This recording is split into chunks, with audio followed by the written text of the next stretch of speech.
it in time, tell him. Thank you. Well? She says he had a comfortable night and he's as well as can be expected. Oh, well then. Yeah, she didn't sound too worried, but you don't like to ask too much, do you, when you know how busy they are? Still, if he's comfortable, perhaps that means he's settling down then, eh? Because you remember that woman ran the laundrette in Rosamond Street? Well, her husband were took like that and rushed off to the hospital. Oh, she practically got a priest in for the last rites, you know, with them being RCs like. Then a week later, he was home again. Of course, he has to take things a bit easy, but, well, otherwise you wouldn't know there'd been a thing wrong with him. And, you know, I'd best get on with my work. Any post? There's a couple of bills and a rude postcard. I put them near the till where I usually put them. Ta. Oh, Wildy, how's your stand then? Oh, well, he had a comfortable night. I've just phoned up. Betty said I could. I'll give you the money. Oh, give over. I tell you what, I'll settle for you making me a cup of tea. How's that then? I'll do you a bit of toast and all, shall I? No, just a cup of tea and about 24 aspirins. Another late night, was it? Betty, my love, I am over 21. I'm allowed out after 10 o'clock. Past 2 o'clock by the look of you. Suppose that gang stopped again? Well, I'm not into solitary drinking yet. Yeah, Bernie and the girls stayed on for a bit. We had a bit of a laugh, you know how it is. I know how it'll be if you keep it up, lovey.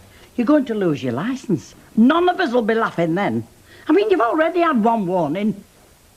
No, it's when there's a lot of them together that it frightens me. You know, a whole bunch of them, all in that leather with studs and chains just hanging about on a street corner. There's nothing terribly sinister about black leather gear, Maeve. I wear it myself sometimes. You're not scared of me, are you? Well, no, of course not. But, I mean, it's not just the punks and the skinheads, though they look the most sinister.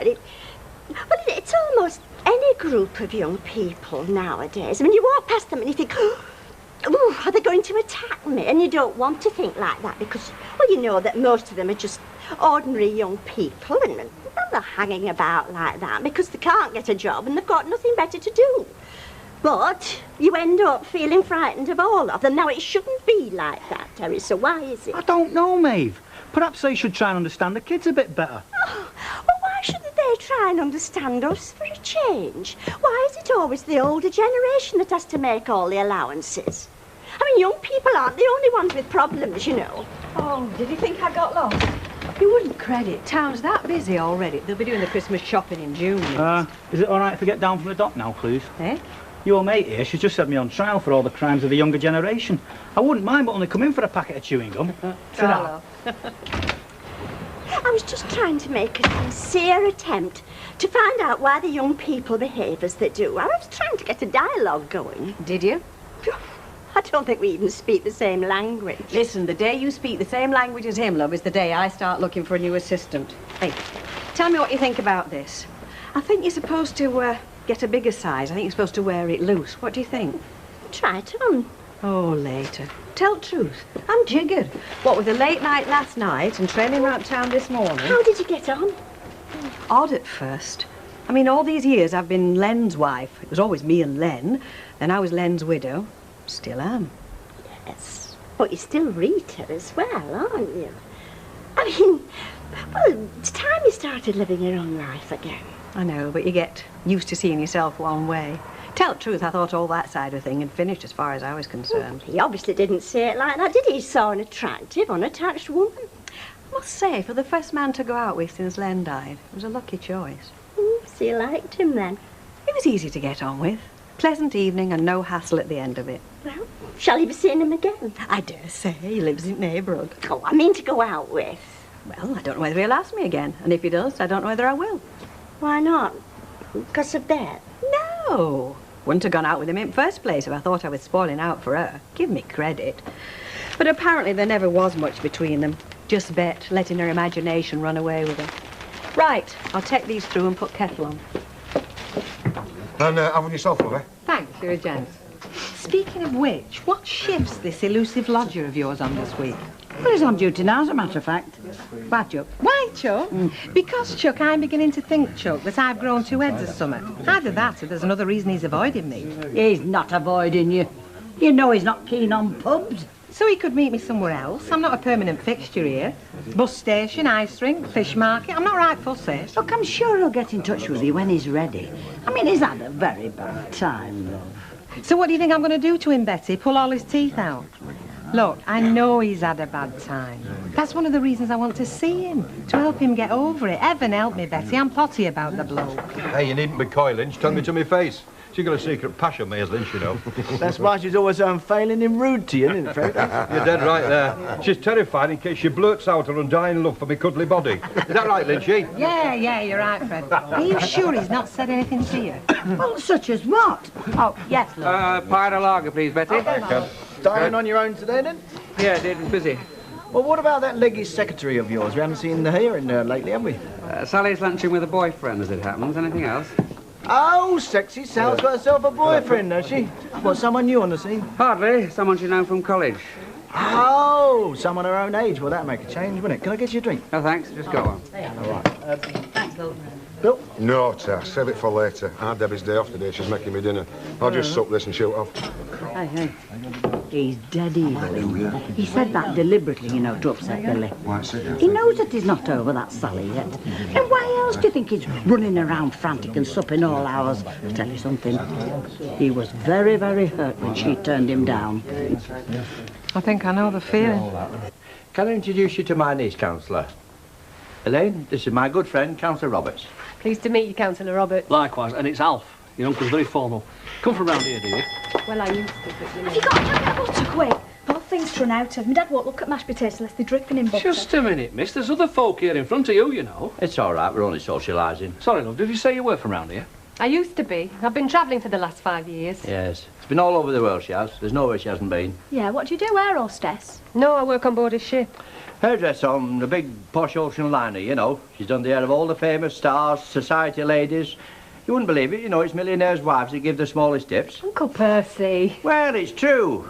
Only she's staying with me for a bit, you see, because the ship's in dock for refurbishment. Well, if you're an hairdresser, I don't suppose you could do it with this frizzy mop, could you? Only, well, I've got a date tonight and it's looking more like flipping wild than usual. No, she couldn't. She's on holiday, apart from hotels. I don't mind, Uncle. I've nothing else to do. He's spoiling me rotten. He won't so much as let me pick up a duster or boil an egg. He's enjoying every minute of it. One packet of butter. Oh, thanks. So, what time then? I'm not looking at all today. About 3 o'clock. Is that all right? Great. Oh, I'm Debbie, by the way. See you later then, Debbie. Hello there. 20 fags, Alf, please. Who's a sly old devil then? Living round here all that time and never letting us know you've got tucked away a bevy of beautiful birds? This young lady is staying with Mr. Sugden. So much the better. She happens to be my niece. That's what they all say. Put them on our Vera's list, will you, Cop? You'll have to bring your niece around to Rovers later, unless, of course, you've got other arrangements for the evening. You can't say as I blame you. He's disgusting, that man. No, he's a local character. You want to take no notice, love. Listen, after 5 years at sea, it takes more than a joker like that to bother me. Right, there you are. 2 freshly done roast beef sandwiches. Freshly done? When? Straight after the First World War? Hey! Nothing wrong with that. I know, meat, remember. It's my job. Oh, I know cooking. Remember, that's my job. Come on, you cheeky young devil. It's all his resistible child from his dad, him. Betty, I'm just going in back to make a phone call. I won't be a tick. Oh, who are you going to phone? Well, guess.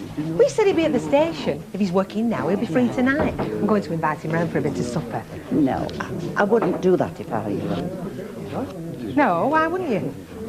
Well, because... Well, I was hoping that I wasn't going to have to tell you, lovey, but, you know, because I didn't want you to be upset, but... Well, he took somebody else out last night, lovey. Tony's been seeing another woman, and you've listened to me going on, and you've never said a word? Well, just last night, you know, just for the first time. And so, you see, well, it'd be wrong for you to phone him, lovey. I mean, you know, you could be very hurt. What do you mean I could?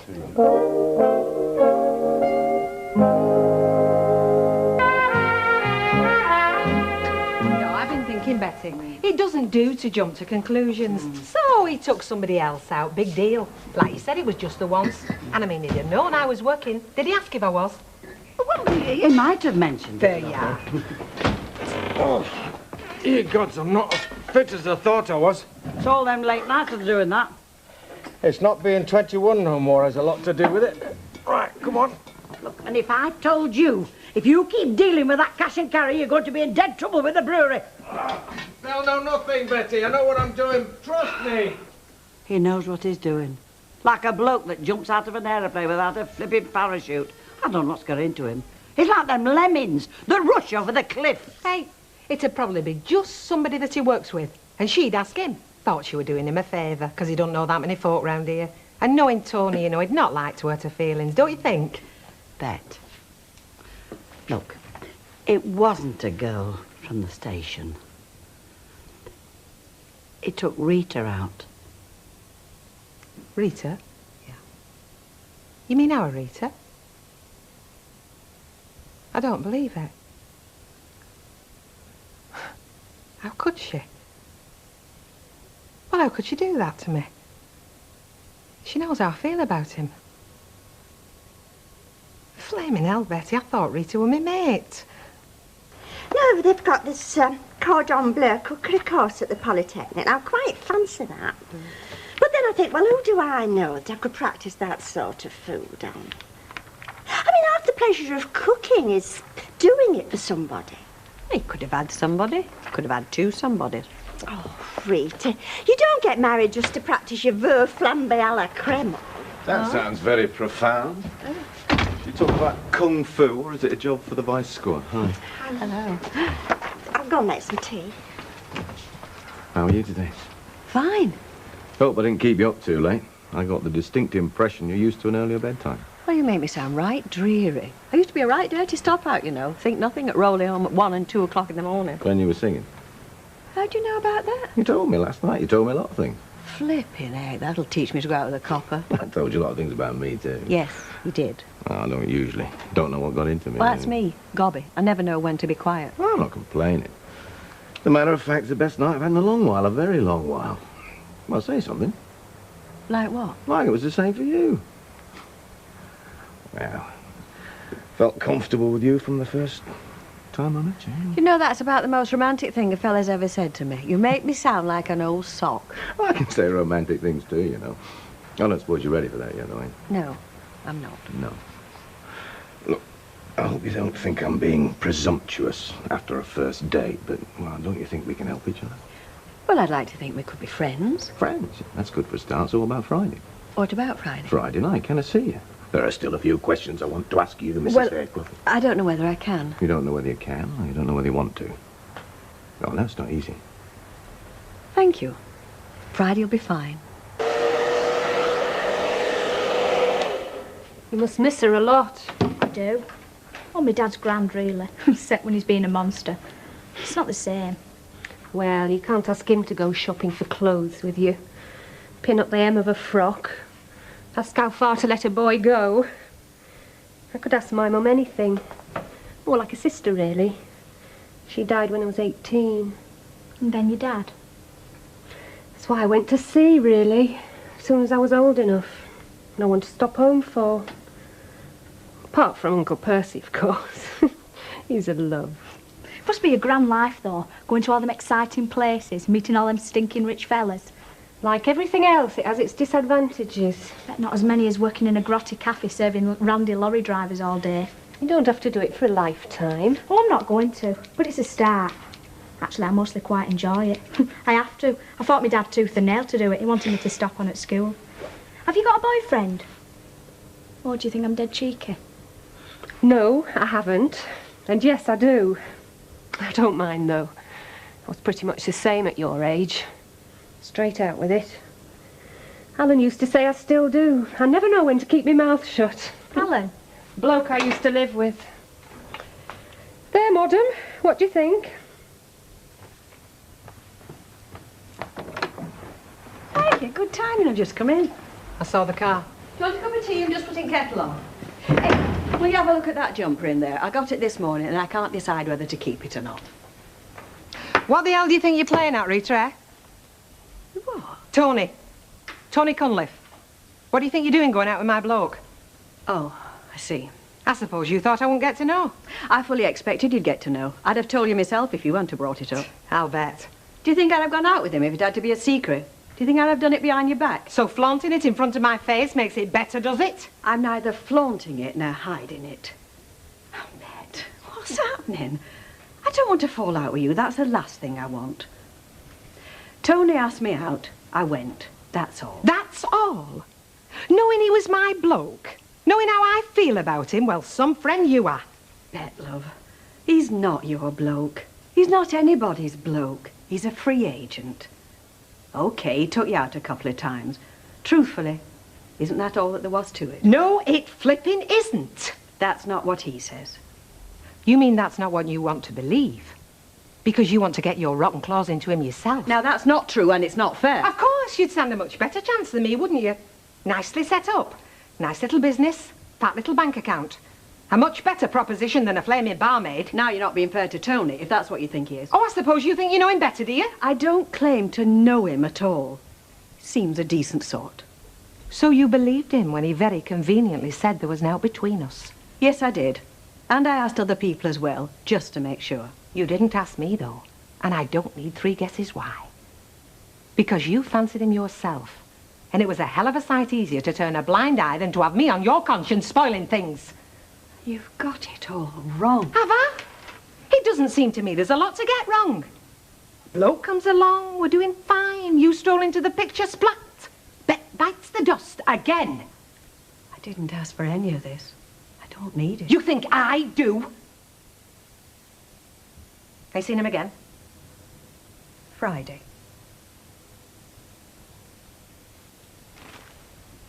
Don't go, Rita. Please.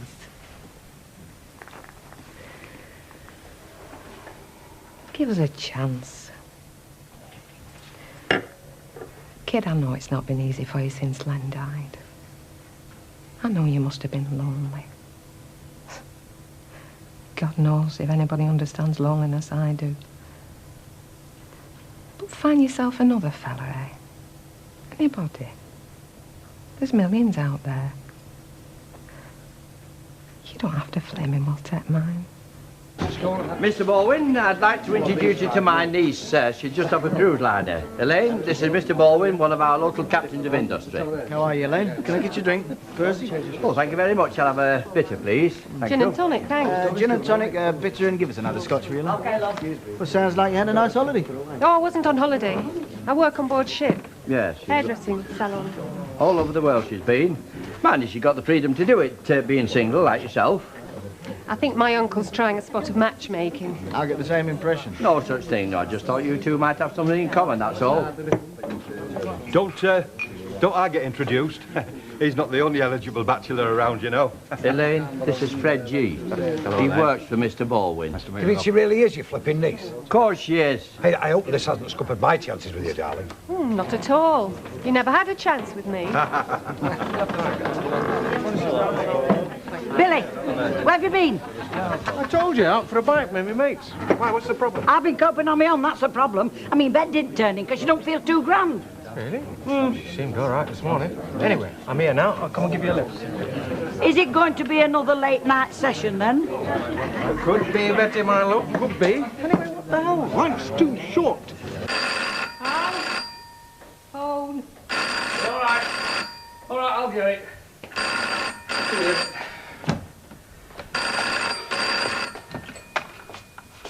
Who? Oh, no, I'm taking messages for her, though. Yeah, of course I can. Just give me 5 minutes, will you? Is everything... Yeah. Yes, all right, I'll ring you back. Yes, I've got the number. She's a nice kid. I liked her. She was dead chuffed with the way you did her hair. She really appreciated it. That's all we asked. Can I get you another drink? No, I don't think I'd better. I don't want to keep Uncle Percy waiting up. Anyway, it's after hours, isn't it? Well, the landlord's very easy going about that. Don't worry about it. I must admit, that's one thing I prefer about working abroad. Well. The drinking hours are more sociable.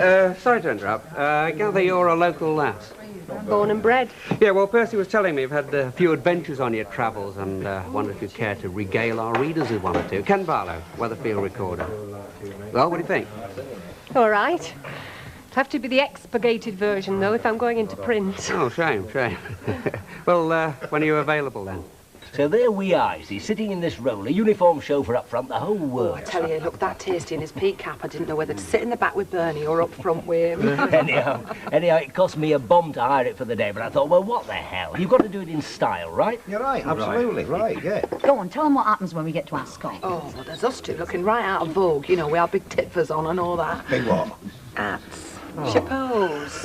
Oh, cheeky devil. If I tell you, Gertrude Schilling didn't have a look in. So this chauffeur, all snooty he was, he gets the picnic hamper out the back, dead posh like, you know, and opens it up. And he brings out a week's worth of dirty washing. Right there in front of all them grey top hats. The wife said she put the grub in the wrong basket. When we got back, she swore it was a mistake.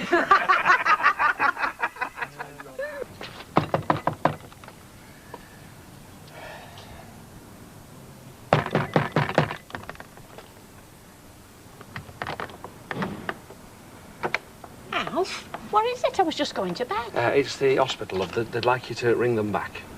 Oh, did they say... No. I just said I'd get you. Yeah. Right, I'll just get my coat. Well, I'll tell Sally Waterman to be in touch. And you don't mind if she takes a couple of photos? Not if she takes me best side. Fine. Hey, landlord, don't you think you'll lock up after me or something? Yeah, right. Hey, that'll be our tell. You can smell a booze up 5 miles away. Who's the landlord here? I am me, Walker. We've got reason to believe that you're selling alcohol after hours, Mr. Walker. No, you got it wrong, officer. These few mates, pals of mine, they are my guests. And that this practice has been going on for some time. Oh, well, we'd best be off, Jules. A long way to go. I'm sorry, sir. I must ask you to stay where you are just for a moment. And not to touch your drinks. Look, I'm sure we can come to some understanding. My family's been running this pub for ages. My mother had it before me, Mrs. Walker. Mrs. Annie Walker. She was the mayoress of Weatherfield for a while, you know. If you'll just stand aside, sir, while my officers take details of everyone's name and address. Hello, sister. It's me, Mrs. Ogden. You rang about my husband, Mr. Stanley Ogden. Oh. I see. When? I'm sure you have. Yes. Yes, I will. Good night. Thank you for phoning. He's gone, Alf. My Stan's gone.